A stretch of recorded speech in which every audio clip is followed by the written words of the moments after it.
My name is Coichy. I'm the founder and CEO of Podcast Upfront. Podcast Upfront, we are the first and the largest multicultural podcast network in the country. When our brand partners and agency partners are looking to reach the African Americans and Hispanic audiences authentically in the podcast ecosystem, they reach out to our company and we make that connection happen authentically. I think podcast medium is very intimate and there's that peer-to-peer connection.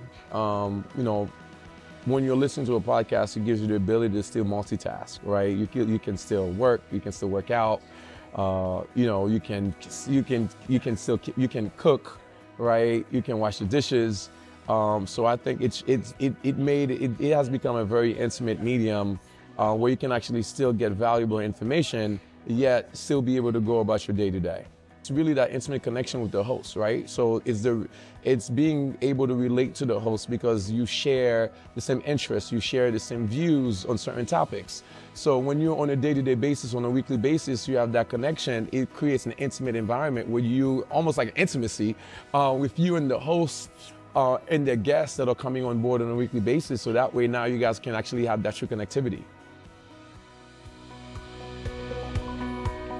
Great question. So for us on our end at Podcast Media, when brands are really looking to reach African Americans and Hispanic audiences, what we do is we've identified hosts that actually have that thought leadership position or the influence within the AA and Hispanic community, and we can and that's where that we help make that connection happen between their brand messaging and the podcast hosts and the podcast audiences. So on our end is helping our clients reach their goals by being in an environment in a way that's true to themselves and true to the host, so that way there can be that true connectivity, the brand resonance, so that they're looking for, that you don't typically get within social, that you don't typically get in video. However, knowing that the audiences actually have that intimate relationship with the host, we help our brands seamlessly inject their brands as part of those conversations, so they can actually sort of really create the brand resonance with the audience that they're looking to reach.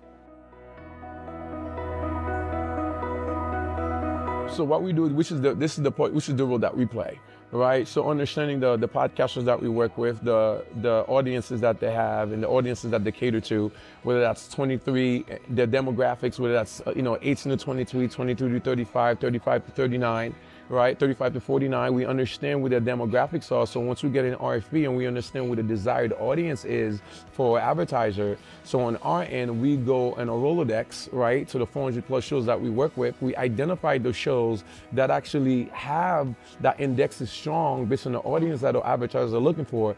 And then we go ahead and make that recommendation. Right, so that's the expertise that we bring to our brand partners and advertisers, is the fact that we have those slate of shows that we can cherry pick from, that we can provide them with a la carte menu of all the shows that make the most sense for the brand and for the campaign's activation they're looking to execute, and then we're able to provide that to them, so they can actually select those shows. We've responded to some RFPs with 25, 30 plus shows, and we responded to some RFPs with only 5 shows. At the end of the day, we're not necessarily we don't have to provide you the mass reach and scale, but we're really looking to sort of really provide you real value by connecting you with the podcasters that's going to make the most sense for your business.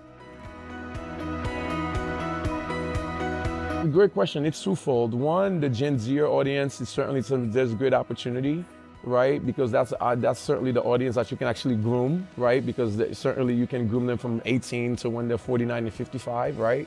But I really think the women audience, the women's sports audience, I think it's been a crave within the last 12 months, especially with the rise of the Caitlin Clarks of the world, right? I think there's tremendous opportunity with women's sports between the age of 25 to 35, that middle age, that almost, they're considered millennials, right? Within the millennials of 22 to 35, or within the women's sports category, I think that there's a tremendous growth opportunity there for us. For 2024, we're very excited about the live podcast activations that we'll be executing. right? Around those key cultural moments. That's Fashion Week, that's Art Basel, that's Art Basel, that's also HBCU homecomings.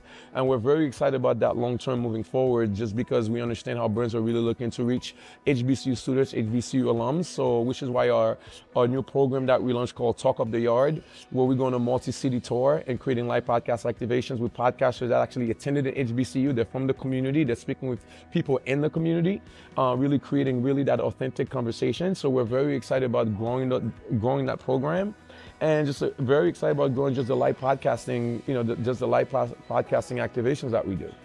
Just because audio is the point of entry, you're still able to create, get your brand messaging through, get the full brand immersion and get the social media amplification. And we're still able to really support it and amplify it with media buys from other podcasts so that your brand can get much more exposure.